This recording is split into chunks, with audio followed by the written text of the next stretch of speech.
On Thursday, October 23rd, 2025, my life changed forever. For Futurlab had dropped the sequel to the best game ever, Powerwash Simulator 2.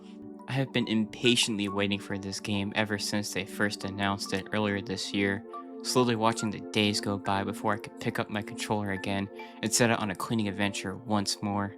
When the time came, I added the game to my cart, put in all the wacky numbers and details of my bank card, installed that bad boy, then had the time of my life. This is my review of Powerwash Simulator 2. Alright, let's start with what they changed and improved from last game. This time around, you got 3 different power washers with their own advantages. The Prime Vista power washers are the standard water shooters, meaning they have average range and average cleaning power. If you want the ultimate cleaner, the Urban series is where it's at, with how easily it gets rid of grime and dirt, although its range isn't that great. If you want to get through any type of filth with a large circumference, there's the swirl device that takes down dirty surfaces with its large circular washer, although its range is limited and it doesn't work well with certain surfaces. Now, while I do like the variety of power washers in this game, the idea feels kinda half-baked. The Prime Vista Pro is better than the Urban Max after a certain point in the game, like everything the Urban can do, so can the Vista Pro. This is further highlighted by the fact the Vista Pro has the Trident nozzle from last game, which is the best nozzle in the game due to its power, range, and coverage, while the Urban Max's ultimate nozzle has the power and range, but nowhere near the coverage the Trident provides. I liked using the swirl device at first, but after I got the third Prime Vista power washer, it really wasn't that useful anymore, although I will say, it is still pretty fun to use regardless. I kinda wish the head for the swirl could have gotten bigger and bigger as the player progressed throughout the game, or if it could slightly rotate considering it's not a good power washer to use against surfaces at a 90-degree angle. It would have made the player really think about their next purchase and what upgrade would have made the most difference in their power washing and overall fun. The soap mechanic from last game was reworked. Now, the scrubby solution is first sprayed onto a surface to coat the dirt, then the player goes over the soap with their power washer, and it will clean the area no matter how deep the grime was. I didn't really care for the soap in this game. Going over the same spot twice didn't seem logical to me when I could have just switched to the Urban power washer and used its yellow nozzle to kick out any dirt that was really embedded in whatever it was I was cleaning. Not to mention, the Trident red nozzle of the Pro Vista destroys any kind of dirt in its way, so once I got that, the soap really was useless because of how easily that thing decimates every piece of grime with good power and range. With that being said, it certainly has use considering there's a lot of hard to wash pieces of grime that can become easy to clean with a small squirt from the soap. And with a quick swipe from the power washer, it's no longer a hassle. Futurlab added a completely new nozzle to this game, known as the adaptive nozzle, which allows the player to increase or decrease the spread of their power washer at more accurate degrees. To me, this nozzle was useless because the standard nozzles already do this, and it's not like the more precise ranges really help the player significantly, or at least in my experience. I've seen others really use the hell out of this thing, so it's just me, I guess. When we're thinking about the power washers, the player can sell any power washer and attachments they own, and I kinda dislike this feature. Like, yeah, it's nice to be able to get the next upgrade quicker by selling the previous power washer I have, but it really makes it so players don't really have to put thought into which power washer they should buy next because they can reverse the decision in 2 seconds. There's no punishment for making such a hasty decision. Alright, enough with the negativity. The maps of this game are awesome, especially the maps past the halfway point. Now don't get me wrong, I enjoyed all the maps this game had to offer, but the maps the game offered during the second half of this game were to die for. I used to dream about power washing a roller coaster ride, a huge outer space attraction, and carnival rides, but now I don't have to dream anymore because Futurlab got to work and made my dreams come true. Seriously, the scale and complexity of these maps were amazing. I enjoyed cleaning each and every single point, and the progression from piece to piece flowed so well, I found it hard to take breaks while I was cleaning these maps. There was definitely more verticality to all these levels too, and I think that really showed off the impressive scale of these maps and their intricacies. It's more than just the levels too. The scissor lift made it way easier to clean tough to reach areas with how players can fine tune their altitude and get things just right. And the sling thing made vertical cleaning so much easier with how free the player can move about in the apparatus, while still maintaining a good amount of control. The scaffolds were also given ladders on the side, which was kick-ass. This feature not only extends the range at which players can clean tall structures, but it also allows players to climb up the device much quicker. The difficulty curve was also pretty smooth in this game, with the easier, smaller outdoor levels to start the player out, and then the more complex, bigger indoor levels once the player gets the big upgrades that maximize their cleaning potential. The hidden gnomes are back too, the classic staple of every power wash level, and there's also the 3 cats that also roam around the maps, and I love those little guys. They're just so precious, and the player can even pet them. Peak game design if you ask me. I gotta say, while the power washer aspect of this game was lacking, the actual power washing and levels in this game certainly weren't. They were significant upgrades from the predecessor. The only level I was a little disappointed with was the final level. And don't get me wrong, it's a nice level. I enjoyed cleaning it, but it didn't hold a candle to the final level of the first game. Like, the feel of scrubbing an articulate monumental pyramid was insane. After the player has cleaned the majority of the parts in a level, there's a little indicator that will pop up and place itself on the unclean parts of the map, so players aren't left wondering what's still dirty. This feature is a godsend. I couldn't tell you how many times in the first game I had the map at 99% complete, then had to open the tablet multiple times to find out what little pieces I missed out on, which really killed the flow of gameplay and made cleaning the last few parts more frustrating than it needed to be. With this indicator though, players can go right to where they need to be without having to disrupt their play session by pulling up the tablet and figuring out which parts are still dirty, or trying to figure out where some of the parts were. The visuals of this game are a minor improvement in my opinion. Things certainly do look better, but not by much.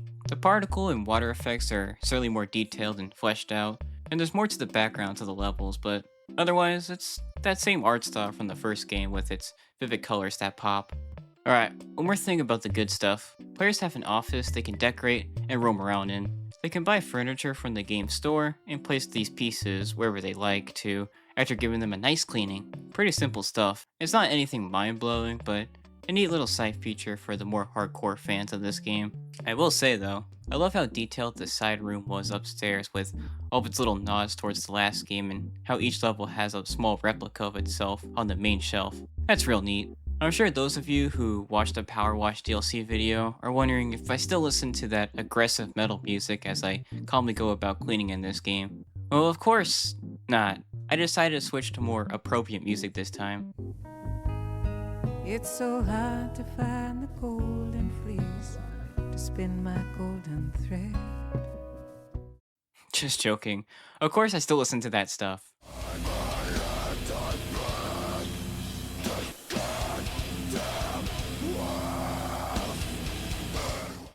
Speaking of music, this game also had its own credits song, a slow pop song about persevering and moving on, I think. I'm just saying, all I could hear while the credits were rolling was this.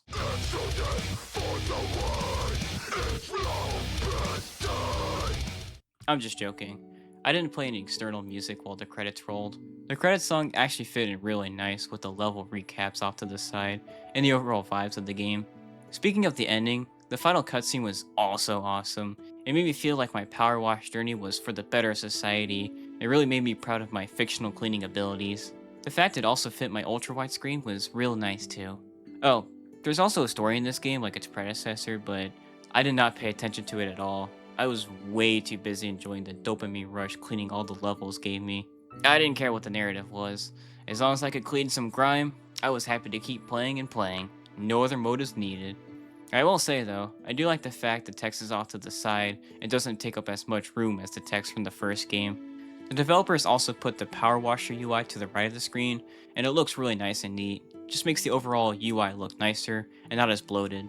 Speaking of the UI, I would really like a mode where players could turn off or at least most of the HUD on screen. I ran into a glitch in the first game that did just that, and oh my god, it looked so sexy. Like seriously, why isn't this a thing? Alright, as much as I liked all the new stuff in this sequel, I have some stuff I want to complain about. Number 1, why are there hardly any skins for the Power Washers? It wasn't until I was over halfway through the game that I finally got a new skin for the Prime Vista Pro, and I didn't unlock another skin for that same Power Washer until like 5 jobs later. What's the big deal? The last game had a few camos for each of the Power Washers available as soon as the player bought them, but for whatever reason, the player has to wait a while until they can apply a new coat of paint to their main appliance. The last game also had some really cool skins for the Prime Vista too, with their own cool designs, but in this game, all they are just reskins, just new coats of paint. It's so disappointing. To kind of add insult to injury, there's a good variety of power wash suits, gloves, and van skins, which those are nice to have, but considering players can't see what they're wearing most of the time, it would have been nice if the team cut back on some of the other apparel if it meant more power washer skins, which the player will see most of the time they're playing the game. I wish there were more maps that unfolded or got more complex, like the second map, the one where the player has to wash the top, then the building, then the interior. To me, that level being put so early on in the game kind of set an expectation in my head that the game was going to have more of that later on, only to find out that only so many maps have that, and the ones that do are in the second half of the game. It would have been nice if they were more spread out through the game.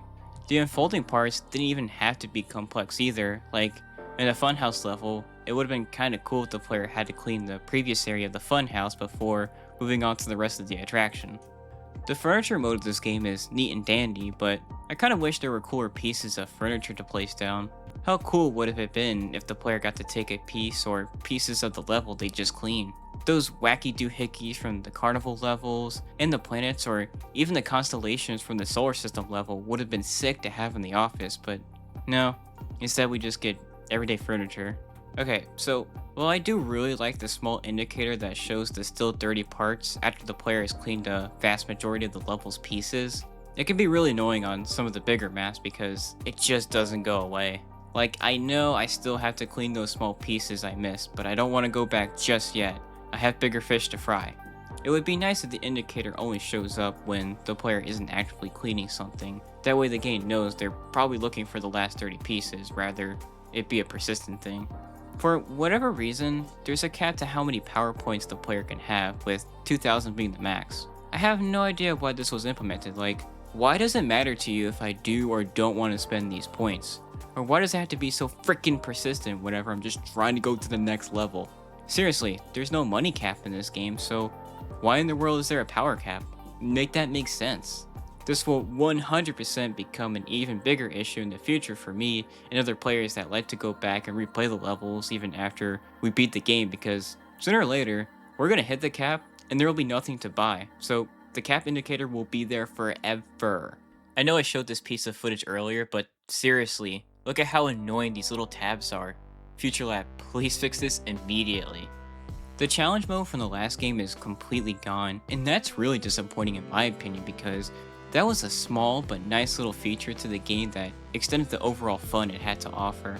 I feel like if they added back those mini games and revamped them with new challenges which gave unique rewards like special power wash skins, it would have worked so well. It would have incentivized players to beat the challenges and sharpen their cleaning skills. You know, I hate to be so hard in this game when it comes to these features because, well, I feel like I'm holding this game up to a higher standard than I should.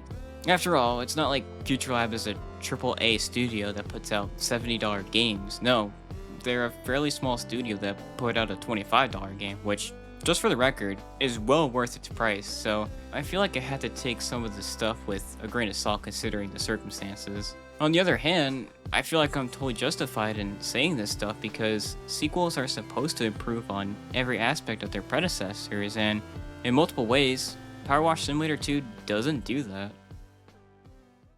At the end of the day, I would totally recommend Powerwash Simulator 2 to fans of the first game and gamers in general.